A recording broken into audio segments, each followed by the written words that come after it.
Sébastien, je suis le concepteur du projet Connected Walls.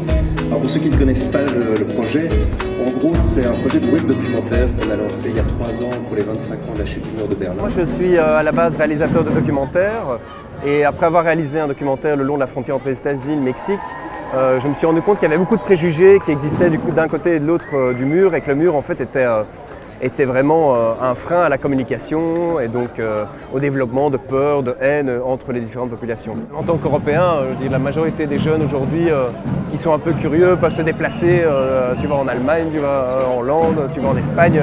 On a tous cette possibilité de voyager assez facilement quand on va en Afrique ou quand on va aux États-Unis face à ce mur, mais ça interroge.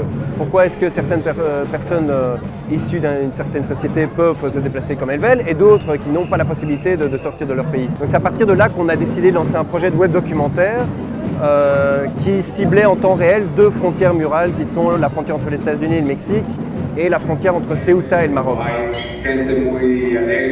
All the houses are made out of glass, everybody has a garden.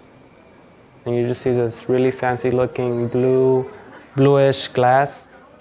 Y pues por una parte es así de Ce qui est niño. intéressant par ce projet, c'est que parallèlement au documentaire, il y a aussi des petites making-of qui expliquent les difficultés que ces 2 réalisateurs ont à travailler ensemble pour des raisons culturelles ou pour des raisons physiques parce qu'il y a un mur qui les sépare. On n'est pas les mêmes. En général, sur la planète, on n'est pas les mêmes. On a tous une histoire familiale, une histoire culturelle.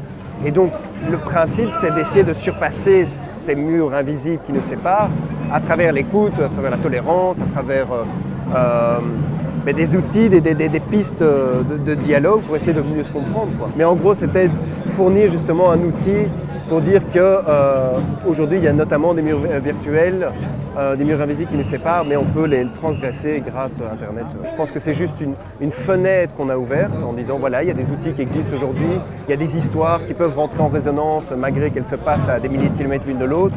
Mais après, c'est au spectateur dans son quotidien d'agir à sa manière.